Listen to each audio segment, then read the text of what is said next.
Situation iripo iko zvinezvi haina kumira mushe, hazvina kutombomira mushe. Iko zvinezvi manje Neville Mutsvangwa aifanira kunge atongwa nyaya yake kucourt, but hazvisi kunyatsoitwa. Hamene kuti iskillful ripi riri kuitika, but inini manje nzwira ndazoita nyaya panapa pari kunzi judge quits Neville Mutsvangwa's case amid allegations of being summoned to State House by President Mnangagwa to explain on the cause of delay handling the case in courts. Zim Live reports Neville Mutsvangwa, the son of Women Affairs Minister Monica Mutsvangwa and ZANU-PF spokesperson Chris Mutsvangwa, was arrested on 8 May 2024 in connection with illegal foreign currency trading and money laundering with the effect of undermining the country's new currency, Zimbabwe gold, ZiG. In short, the son of Minister Mutsvangwa will remain behind bars pending the judgment on his bail application by the new appointed judge.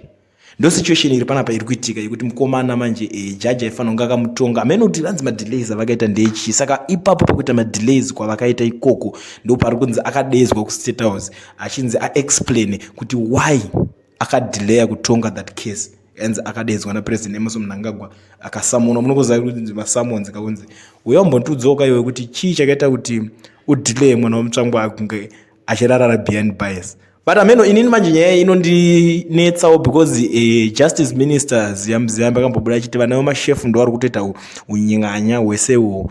Saka ameno kuti ndakada kuzvitarisa kuti zviri kufamba sei panapa. Ndo Mutsvangwa futi aitotaura achiti inini handina kana chiri kumbondinetsa ini, muri kunditi ndiri under fire. Mukanditarisa bhodhi yangu muri kuona maflames here. Pamwe aiziva kuti it's a walk over. Inini zikutaura ndakambozviita takati pamwe kutodelay kutotwa mukomana arimo ari murimandi ndo ritori jeri rake. Ndakatombozvitaura because nyaya iyi kumberi uku kwairi kuenda ndakazvitarisa ichangopera iri pepepe. Ikana kuzonzi Starlink chinchi inenge isisiri mhosva because Starlink izvo yakasainwa yamo muZimbabwe, saka inenge isisiri case yeStarlink unzi wakambotengesa Starlink wakaita sei, inenge isisiri nyaya because zvino zvingonzi zvangopera. Zvakafanira kuti iwo zvonzi kana kuti mbanje dzalegalizwa dzakuputwa wobva unzi iwo ungori kurimandi uchinetsera unzi wakamboonekwa uchiputa mbanje.